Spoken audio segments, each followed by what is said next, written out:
ಶಾಲೆ ಸುಮ್ಮನೆ time pass ಅಲ್ಲ. ವಿದ್ಯಾರ್ಥಿ ಜೀವನದಲ್ಲಿ ನಮಗೆ ಸಂಸ್ಕಾರ ಸಿಕ್ಕಾಗ ಮಾತ್ರ ನಮ್ಮ ಭವಿಷ್ಯವನ್ನ ನಾವು ನಿರ್ಮಾಣ ಮಾಡ್ತೀವಿ. ಆ ಭವಿಷ್ಯ ನಿರ್ಮಾಣ ಮಾಡ್ತಕ್ಕಂಥ ವ್ಯಕ್ತಿತ್ವ ಈ ಪ್ರಪಂಚದಾಗ ಎಲ್ಲಕ್ಕಿಂತ ದೊಡ್ಡ ಸ್ಥಾನ ಗುರುವಿಗೆ ಕೊಡಲಾಗಿದೆ. ಯಾಕ? ದೇವರಿಗಿಂತಲೂ ದೊಡ್ಡವ ಗುರು. ಇಂಜಿನಿಯರ್ ಮಾತ್ರ ಮಣಿ ಕಟ್ಬಹುದು, ಅದಲ್ಲ. ಒಬ್ಬ ಡಾಕ್ಟರ ರೋಗಿ ಮಾತ್ರ ಚಿಕಿತ್ಸೆ ಮಾಡಬಹುದು. ಒಬ್ಬ ರೈತ ಅನ್ನದಾತನಾಗಿ ಈ ಪ್ರಪಂಚಕ್ಕೆ ಅನ್ನದಾನವನ್ನು ಮಾತ್ರ ಕೊಡಬಹುದು.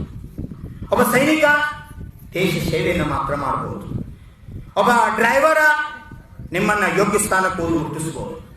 ಒಂದೊಂದು ಕಾರ್ಯಗಳು ಒಬ್ಬೊಬ್ಬ ವ್ಯಕ್ತಿ ಪ್ರಪಂಚದಾಗ ಮಾಡ್ರ ಎಲ್ಲಾ ವ್ಯಕ್ತಿಗಳನ್ನ ನಿರ್ಮಾಣ ಮಾಡ್ತಕ್ಕಂಥ ಕಾರ್ಯ ಯಾರಾದ್ರೂ ಮಾಡ್ತಿದ್ರ ಶಿಕ್ಷಕರು ಮಾಡ್ತಾ ಇರ್ತಾರ. ಅದಕ್ಕೆ ಗುರುಸ್ಥಾನ ಈ ಪ್ರಪಂಚದ ಎಲ್ಲಕ್ಕಿಂತಲೂ ದೊಡ್ಡ ಸ್ಥಾನ. ಅದಕ್ಕೆ ಗುರುವನ್ನ ಯಾರು ವಿನೀತ ಭಾವದಿಂದ ಆರಾಧಿಸ್ತಾರ ಆ ವ್ಯಕ್ತಿ ಪ್ರಪಂಚದ ಯಾವುದು ಕೊರತೆ ಆಗುವುದಿಲ್ಲ, ಸರ್ವಸ್ವವನ್ನ ಪಡ್ಕೋತಾನ.